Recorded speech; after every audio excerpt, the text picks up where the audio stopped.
while I'm doing the weather. So it was all it just evolved. The candlelight flickered softly as Nicole Kidman stood silently by her father's casket, her hands folded tightly, face pale and still. That day, Sydney was cold, but not as cold as the silence in her heart. No cameras, no red carpets, no lights, just a daughter saying goodbye to the man who shaped her soul. Antony Kidman wasn't a celebrity.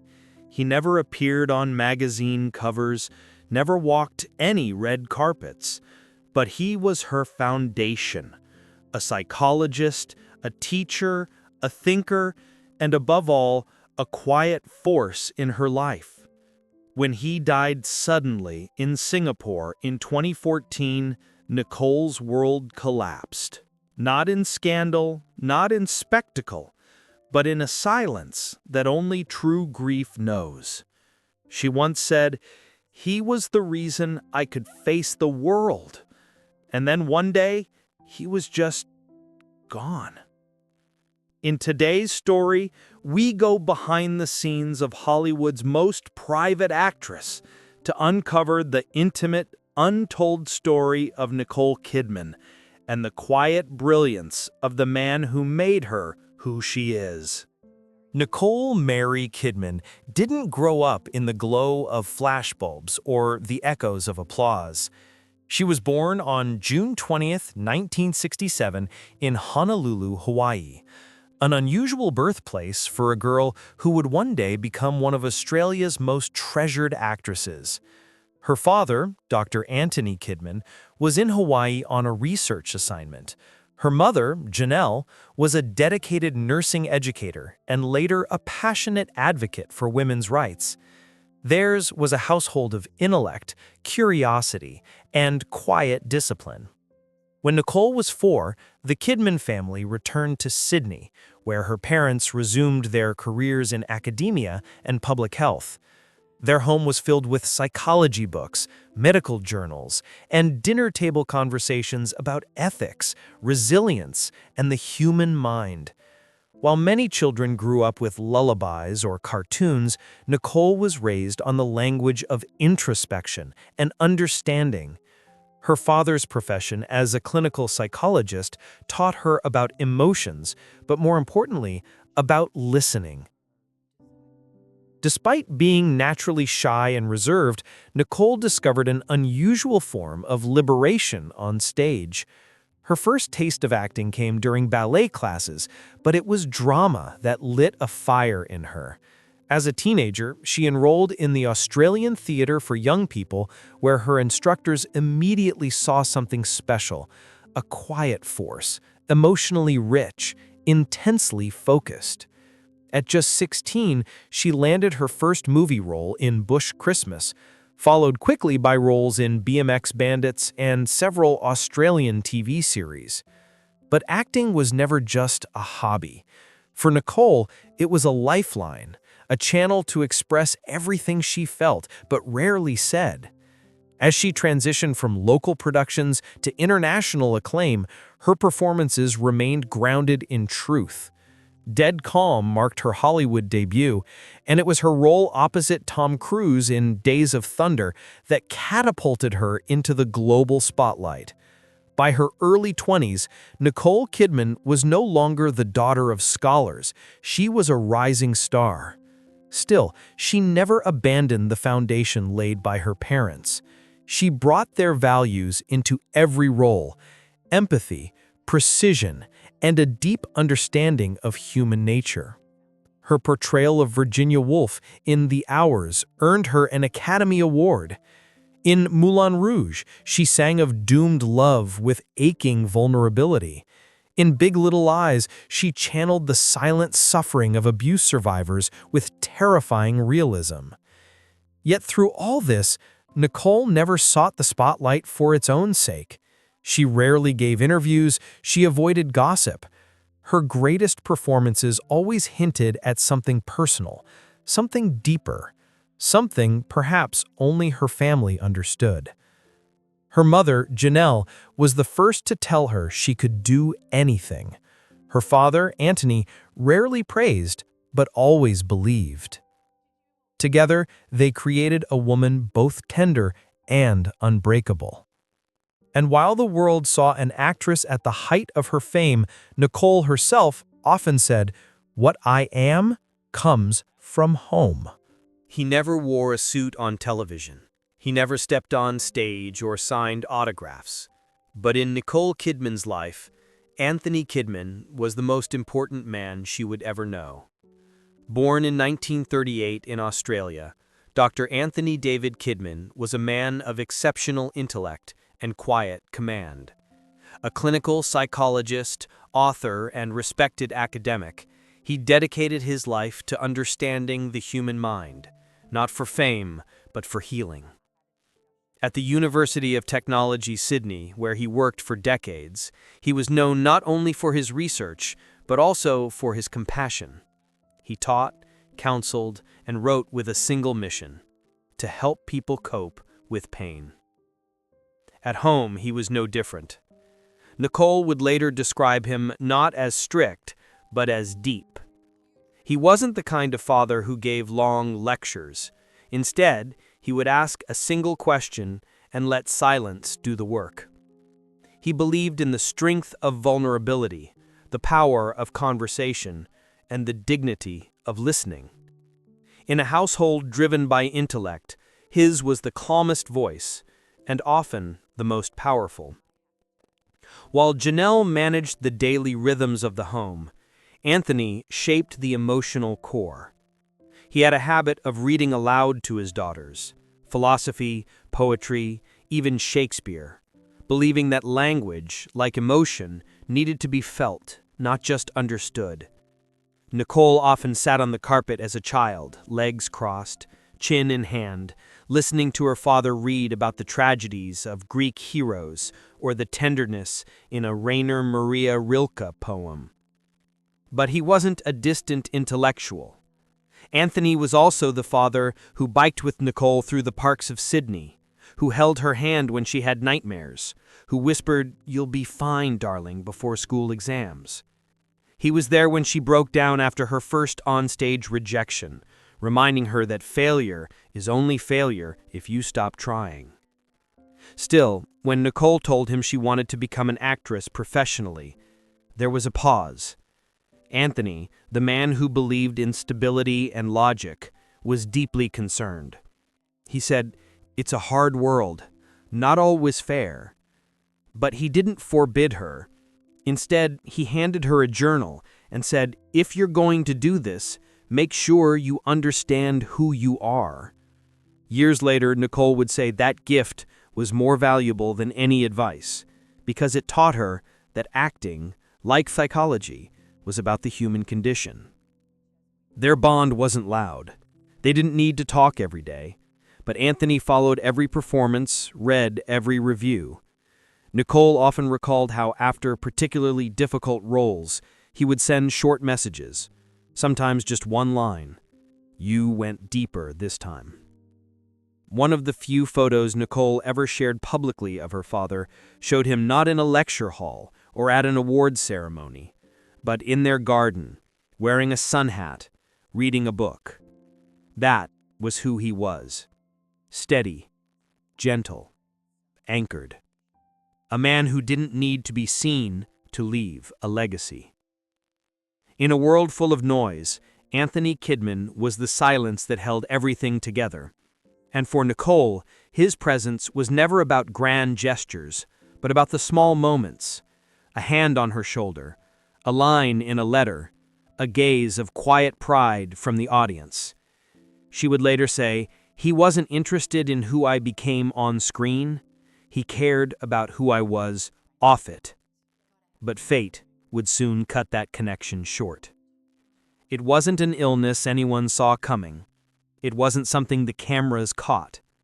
One ordinary day, far from home, Nicole's foundation cracked, and nothing was ever the same again. It was a regular September day in 2014.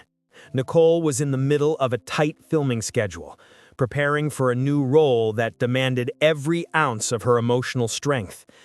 Then the phone rang. A call from Singapore. It was her sister, sobbing. "Dad's gone."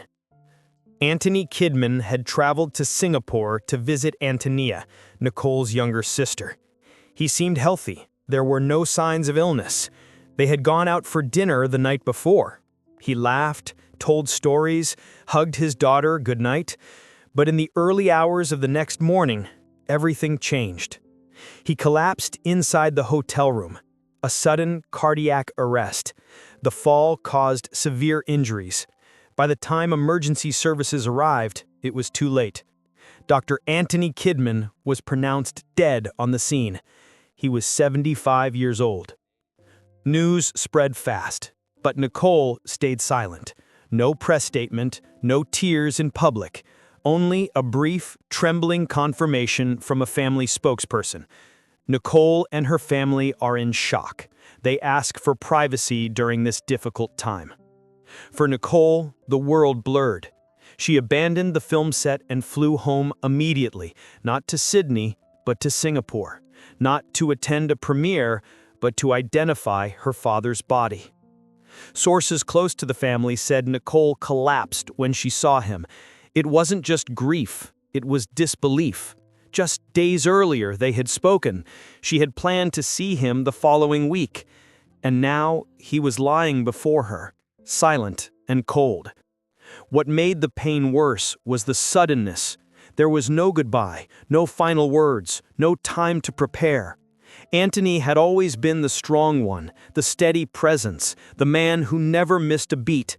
And now he had disappeared in a single heartbeat. For the first time in her career, Nicole pulled out of all public appearances. She declined red carpet events, interviews, and even the Emmy Awards where she was nominated. Her absence wasn't loud, it was devastatingly quiet, just like the man she had lost. Behind the scenes, Nicole made the necessary arrangements to bring her father's body back to Australia. The logistics were painful, the process bureaucratic, but she handled every step personally, determined, even in her grief, to honor the man who had shaped her soul. There were rumors, whispers about medication, stress, fatigue, but Nicole never addressed them. For her, the truth was simple. He died because his heart stopped, but he lived because he gave us his. Years later, in a rare interview, Nicole would say that she still feels his presence. "Some days I pick up the phone and almost dial him," she admitted, tears in her voice. "It's like a cruel trick the brain plays, forgetting that he's gone just so it can hurt again." Antony Kidman's death wasn't the kind that filled tabloids. There was no scandal, no spectacle, just a sudden void. A brilliant mind extinguished in an instant. And for his daughter, it was the kind of loss that doesn't scream. It settles quietly into your bones and never leaves. The sun hung low over Sydney that day, casting a golden hue over the city. But for Nicole Kidman, everything felt gray.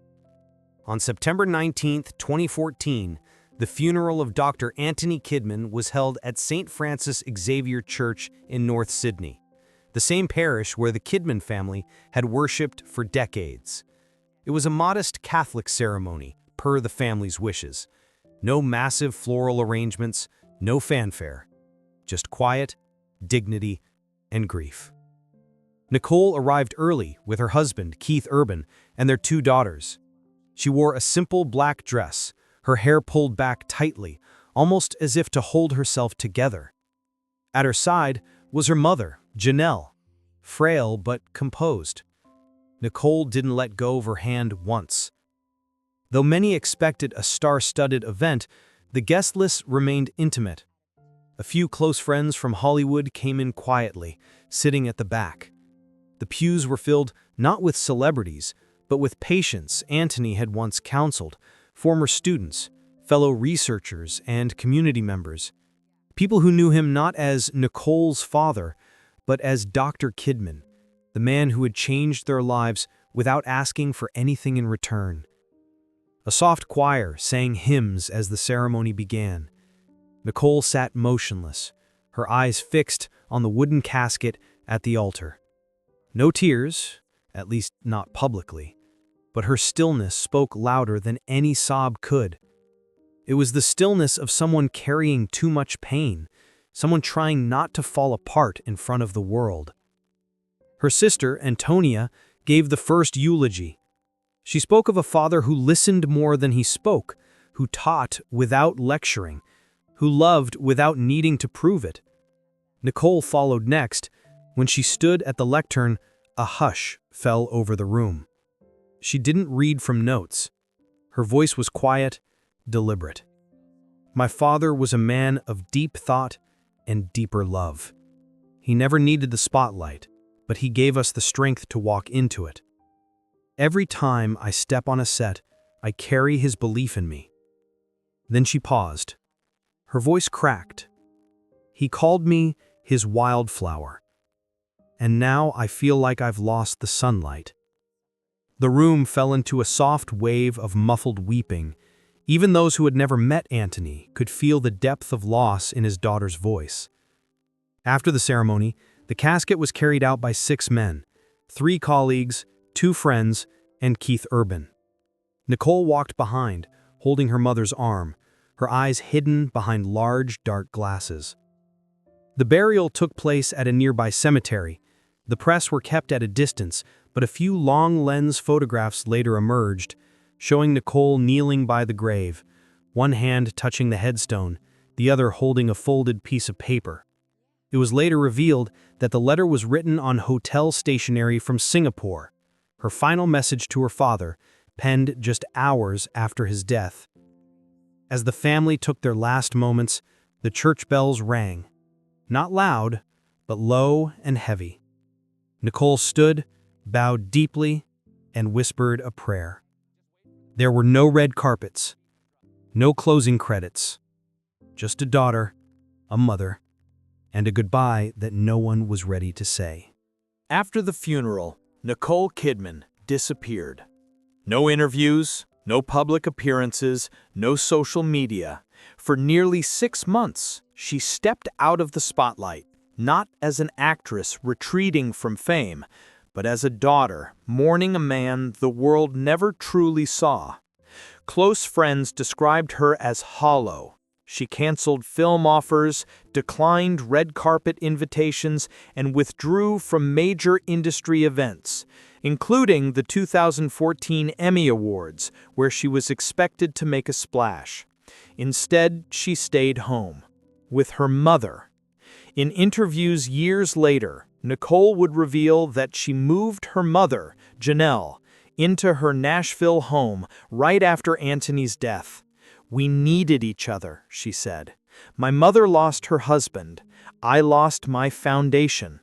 For months, she focused solely on being present, waking up early, cooking, sitting in silence with the woman who had now lost her partner of over 4 decades. But the silence wasn't empty. It was a space of reflection and rebuilding. When Nicole finally returned to acting, it wasn't for glamour, it was for healing. Her next projects took on a new emotional weight. In Lion, she portrayed an adoptive mother struggling with identity and loss, a role that mirrored her own fractured emotional state. Critics noted a new intensity in her performances, a rawness that hadn't been there before. She wasn't acting grief, she was channeling it. She also began speaking more openly about mental health, grief, and the quiet devastation of losing a parent. In one heartfelt interview, she admitted, "People think the pain fades. It doesn't. It just becomes part of you." She poured herself into charity work, especially causes her father once supported. She funded psychology scholarships in his name, contributed to hospitals in Sydney, and quietly launched a reading program for underprivileged children. believing, as her father did, that education was the truest path to empowerment. But perhaps the most profound shift was personal. Nicole stopped chasing career highs. She chose roles not for prestige, but for meaning. She spent more time with her daughters, and she never missed a chance to mention her father in speeches, not as a tribute, but as a way of keeping him close. She said softly, "I carry him with me. Every word I say, every choice I make, it's still a conversation with him." In losing her father, Nicole lost a part of herself. But in that space, she also discovered something more enduring, the invisible bond that outlives even the final goodbye. Sometimes the people who shape us most are the ones the world never sees. Nicole Kidman built a career on portraying pain, love, resilience, but it was her father who first taught her what those words truly meant. His death didn't break her, it deepened her, gave her performances a haunting truth, made her silence feel louder than applause. She never turned her grief into spectacle. She carried it, quietly, letting it live in the roles she chose, in the stories she told, in the pauses between her words.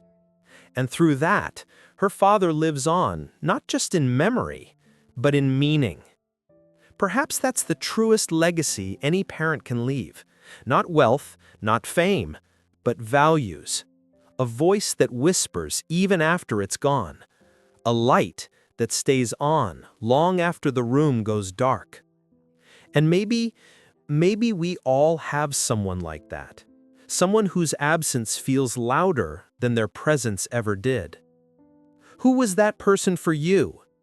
Tell us your story in the comments, and if this touched something in you, don't forget to like and subscribe so you won't miss the next tribute we bring to life.